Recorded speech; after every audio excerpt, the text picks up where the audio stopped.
नमस्कार। आज हम उन सोर्सेस पर थोड़ी गहराई से बात करेंगे जो आपने शेयर किए हैं। विषय है योग। हाँ, योग, जो भारत की इतनी पुरानी विरासत है और अब तो देखिए पूरी दुनिया में फैल गई है। बिल्कुल। तो इन सोर्सेस से योग के जो खास पहलू हैं उन्हें समझने की कोशिश करते हैं। हाँ, और देखिए सबसे पहली बात जो इन सोर्सेस से निकल कर आती है वो ये कि योग सिर्फ फिजिकल एक्सरसाइज या आसन ही नहीं है। अच्छा। ये तो हजारों साल पुरानी पद्धति है। ऋषि मुनियों ने इसे बनाया था और इसका असल मकसद है शरीर, मन और आत्मा इनके बीच एक तालमेल बिठाना। ये जो संतुलन वाली बात है ये अब दुनिया भर में मानी जा रही है ना? बिल्कुल। आपके दिए सोर्सेज में 21 जून 2014 का जिक्र था, जब भारत की पहल पर, और इसमें प्रधानमंत्री नरेंद्र मोदी के रोल का भी जिक्र है। हाँ, उनके प्रयास से। जी, संयुक्त राष्ट्र ने अंतर्राष्ट्रीय योग दिवस घोषित किया। और ये सिर्फ घोषणा नहीं रही, पूरी दुनिया ने इसे अपनाया है। सोर्सेज में कुछ खास लोगों का भी जिक्र है जिन्होंने इसे आम लोगों तक पहुंचाया।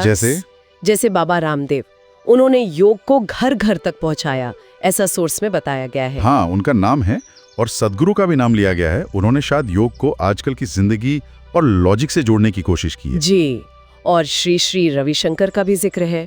उन्होंने शांति और ध्यान, वो आर्ट ऑफ लिविंग के जरिए योग को फैलाया। तो ये अलग अलग तरीके दिखाते हैं कि योग कितना मल्टी डायमेंशनल है। सही कहा। और शायद इसीलिए आजकल की जो भाग दौड़ है उसके लिए इतना जरूरी हो गया है। मतलब ये जो तनाव है, एंजाइटी है, इतनी तेज लाइफस्टाइल है, सोर्स बताते हैं कि योग इसमें मदद कर सकता है, एक सुकून देता है, नई एनर्जी देता है। और अच्छी बात यह है कि इसे शुरू करना बहुत मुश्किल नहीं है ना? आपने जो जानकारी दी उसमें कुछ आसान क्रियाएं भी बताई है। हाँ, बिल्कुल। जैसे ताड़ासन, जिसे वो माउंटेन पोज कहते हैं। जी, ताड़ासन ये सिर्फ पोस्चर ठीक करने के लिए नहीं है। सोर्स के हिसाब से ये शरीर में एक स्थिरता लाता है, एक ग्राउंडिंग महसूस कराता है। अच्छा। इसी तरह वृक्षासन है, मतलब ट्री पोज। सोर्स कहता है कि ये बैलेंस के साथ साथ कंसंट्रेशन भी बढ़ाता है।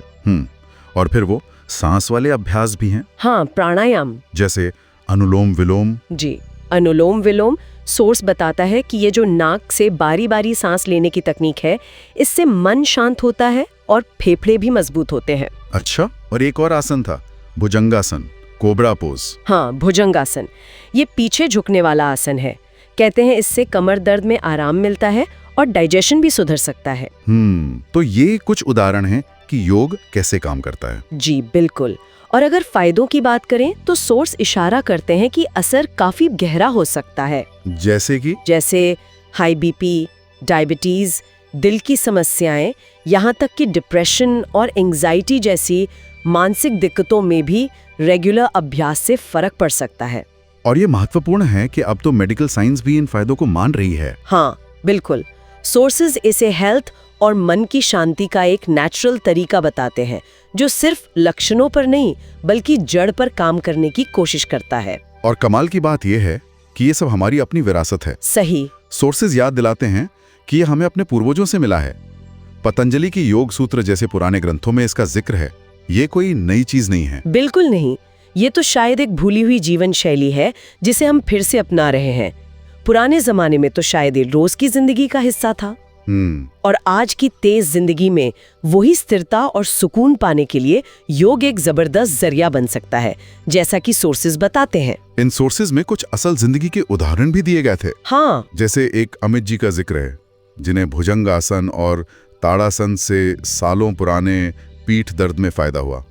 और एक सीमा जी का अनुभव बताया गया है। उन्होंने अनुलोम विलोम और ध्यान अपनाया तो उनका स्ट्रेस कम हुआ, नींद बेहतर हुई। तो ये कहानियां दिखाती हैं कि योग का असर कितना पर्सनल और गहरा हो सकता है। तो इन सभी सोर्सेस को अगर हम देखें तो ये साफ है कि योग सिर्फ 21 जून का इवेंट नहीं है या जिम में करने वाली कोई चीज नहीं है। निश्चित रूप से ये एक पूरा दर्शन है, एक प्रैक्टिस है जिसका असर शरीर, मन, भावनाओं सब पर पड़ता है। और ये हमें अपनी जड़ों से भी जोड़ता है। बिल्कुल, हमारी विरासत से। तो यहाँ हम एक सोचने वाली बात के साथ खत्म कर सकते हैं। जैसा इन सोर्सेस से पता चलता है, योग का असली फायदा शायद इसे किसी खास दिन तक रखने में नहीं है। सही। बल्कि इसे रोज की जिंदगी में शामिल करने में है। तो सवाल ये उठता है कि असली शांति और ताकत बाहर खोजने के बजाय हम अपने अंदर कैसे ढूंढ सकते हैं। शायद यही योग का असली मैसेज है।